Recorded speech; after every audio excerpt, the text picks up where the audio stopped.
राधे राधे, जय श्री कृष्णा प्यारे भक्तों। स्वागत है आपका हमारे YouTube चैनल में। अगर आप हमारे चैनल पर नए हैं तो चैनल को सब्सक्राइब करके बेल आइकन को प्रेस कर लीजिए ताकि हर आने वाले नई वीडियो का आपको नोटिफिकेशन मिलता रहे।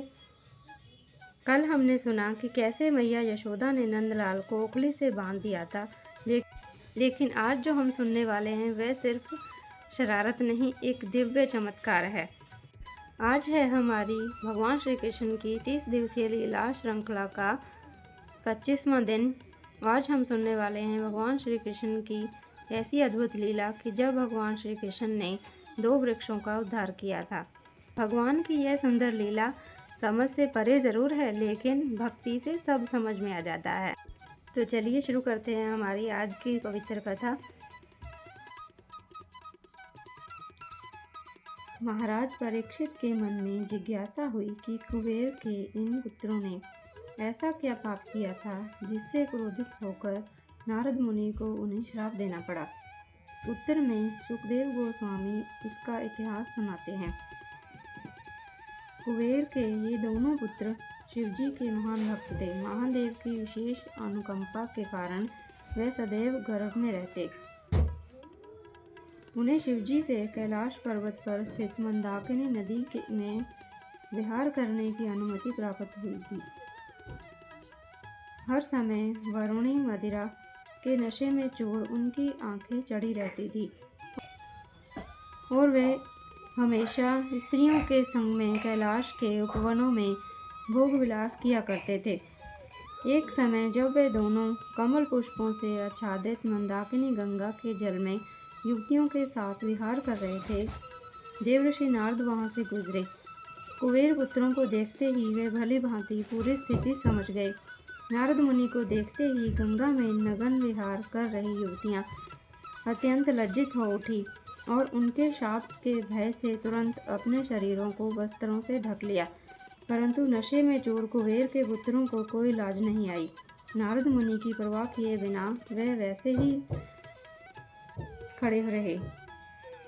जब नारद मुनि ने देखा कि कुबेर के दोनों पुत्रों पर न केवल मदिरा का नशा चढ़ा हुआ है, अपितु वे मिथ्या अहंकार के नशे में भी डूबे हुए हैं, नारद मुनि ने उनके ऊपर विशेष कृपा दिखाने के लिए उन्हें एक विशेष श्राप देने का निश्चय किया।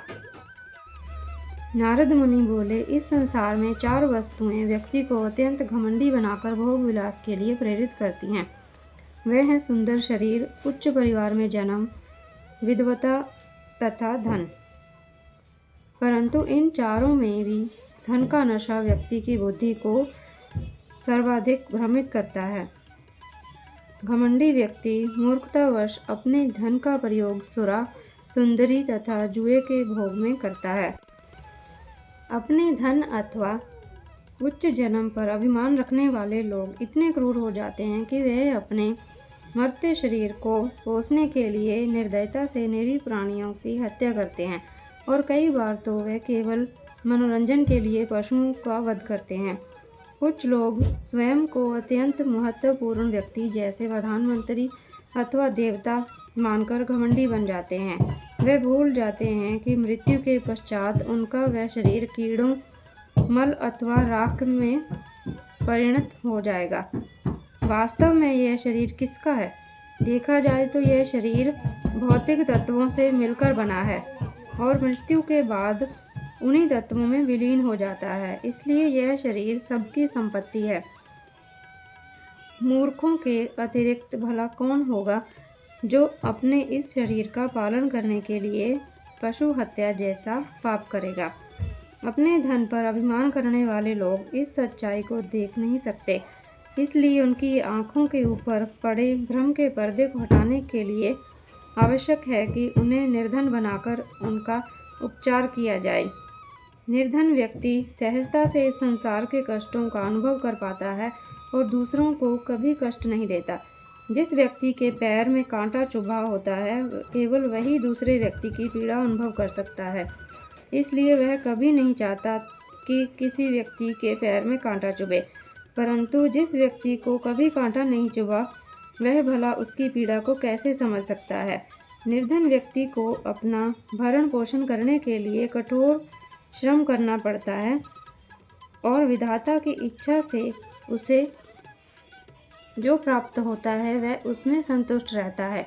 जीवन में उसका संघर्ष उसे शुद्ध करके मिथ्याभिमान तथा अहंकार से मुक्त कर देता है। पर्याप्त भोजन न मिलने के कारण वह निर्धन व्यक्ति क्षीणकाय हो जाता है और उसकी इंद्रियां तरसती रहती हैं और उसकी इंद्रियां तड़पती रहती हैं। वह दूसरों के द्वेष अथवा उन्हें कष्ट देने का अधिक विचार नहीं करता। साधु संत आसानी से निर्धन व्यक्ति के घर में प्रवेश कर सकते हैं, परंतु धनी व्यक्ति के घर में जाना टेढ़ी खीर होता है। इसलिए निर्धन व्यक्ति अधिक सरलता से भौतिक इच्छाओं को त्याग कर आध्यात्मिक जीवन को अंगीकार कर लेता है। तब नारद मुनि ने कहा, चूंकि नलकूबर और मणिग्रीव इतने गिर चुके हैं कि वृक्षों के समान नग्न रहने लगे हैं, इसलिए अच्छा होगा कि वह वृक्ष ही बन जाएं। उनके लिए यही योग्य दंड होगा। परंतु मेरी कृपा से उन्हें वृक्ष योनि में अपने इस जन्म में किए गए पापों का स्मरण रहेगा। इतना ही नहीं, मेरे विशेष अनुग्रह के कारण देवताओं को 100 वर्ष समाप्त होने के पश्चात ये दोनों प्रत्यक्ष अपनी आँखों के सामने भगवान वासुदेव का दर्शन करेंगे। उस समय इन्हें भगवान की दिव्य भक्ति प्राप्त होगी। वास्तव में नारद मुनि द्वारा कुबेर पुत्रों को दिया गया शाप दंड नहीं था। वह तो उनके बुरे व्यवहार और निर्लज्जता का उपचार करना चाहते थे। उन्हें शाप देकर नारद मुनि नारायण आश्रम नामक अपने आश्रम को लौटाए और नलकूबर तथा मणिग्रीव नंद महाराज के आंगन में 2 अर्जुन वृक्ष बन गए। ओखल को घसीटकर धीरे धीरे ले जाते हुए बालक कृष्ण की दृष्टि उन्हीं 2 वृक्षों पर पड़ी। उनकी ओर बढ़ते हुए ये विचार करने लगे, यद्यपि मेरा कुबेर के इन पुत्रों से कोई सरोकार नहीं है, परंतु देवऋषि नारद मेरे अत्यंत प्रिय भक्त हैं। चूंकि उन्होंने इन दोनों को मेरे दर्शन का वरदान दिया है, इसलिए मुझे इनका उद्धार करना ही होगा। इससे हम अच्छी तरह समझ सकते हैं कि भगवान के शुद्ध भक्त की कृपा को प्राप्त करना प्रत्यक्ष भगवान की कृपा प्राप्त करने से भी कहीं अधिक प्रभावशाली है। कृष्ण उन दोनों विशाल अर्जुन वृक्षों के बीच से निकलने लगे, जिससे घिसट कर आ रहा ओखल उनके बीच में अटक गया। अपनी कमर पर बंधी रस्सी से कृष्ण ने ओखल को ऐसा झटका दिया कि वे दोनों वृक्ष प्रलयकारी ध्वनि करते हुए जड़ सहित उखड़ कर गिर गए।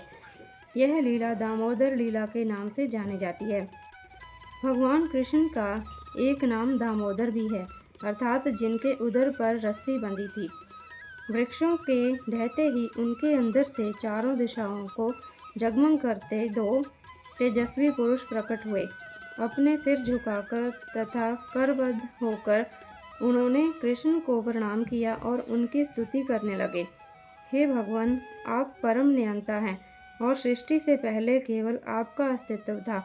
इसलिए इस भौतिक संसार में 3 गुणों से बंधा जीव भला किस प्रकार आपको जान सकता है। हम केवल आपको प्रणाम ही कर सकते हैं। हे देवादिदेव, हम सदैव आपके दासों के दास रहेंगे, विशेष रूप से श्री नारद मुनि के। अब कृपया हमें अनुमति दें जिससे हम अपने घर लौट सकें। श्री नारद मुनि की कृपा से आज हमें आपके दर्शनों का सौभाग्य प्राप्त हुआ है। हमारी आपसे यही विनती है कि आज के बाद हमारी वाणी केवल आपका यशोगान करे, हमारे कान केवल आपकी महिमाओं को सुने, हमारे हाथ और पैर आपको प्रसन्न करने वाले कार्य ही करें और हमारे चित्त सदैव आपके चरण कमलों का ध्यान करते रहें। गोपियों की रस्सी द्वारा मजबूती से बंधे कृष्ण ने मुस्कुराते हुए कहा, देवऋषि नारद करुणा के आगार हैं। उनका शाप वास्तव में तुम्हारे ऊपर उनकी विशेष कृपा है। मुझे इन सब बातों का पहले से ही ज्ञान था।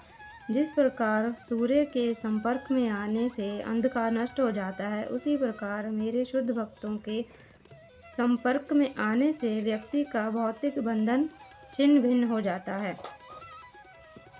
हे नलकूबर और मणिग्रीव, अब तुम अपने घर लौट सकते हो। क्योंकि तुमने सदैव मेरी भक्ति में संलग्न रहने की इच्छा व्यक्त की है, तुम्हारी वह इच्छा अवश्य पूरी होगी और फिर कभी तुम्हारा इस स्थिति में पतन नहीं होगा। अंत में कुबेर पुत्रों ने भगवान कृष्ण की प्रदक्षिणा की, उन्हें प्रणाम किया और उनकी अनुमति प्राप्त करके वहां से प्रस्थान कर गए। तो प्यारे भक्तों, यह थी हमारी आज की कथा कि कैसे भगवान श्री कृष्ण ने 2 वृक्षों को गिराकर उनका उद्धार किया था। यह कथा हमें सिखाती है कि भगवान किसी भी रूप में कभी भी अपने भक्तों का उद्धार करने आ सकते हैं, चाहे वो कितने ही बंधनों में क्यों ना हो। अगर हमारे मन में सच्ची भक्ति हो तो भगवान श्री कृष्ण अवश्य आते हैं। तो प्यारे भक्तों, यह थी हमारी आज की कथा। आप सबको कैसी लगी? वीडियो अच्छी लगी हो तो लाइक करें, शेयर करें अपने परिवार और परिजनों के साथ। चैनल को सब्सक्राइब करना मत भूलिएगा। मिलते हैं भगवान श्री कृष्ण की एक और नई लीला के साथ। तब तक के लिए जय श्री कृष्णा, राधे राधे।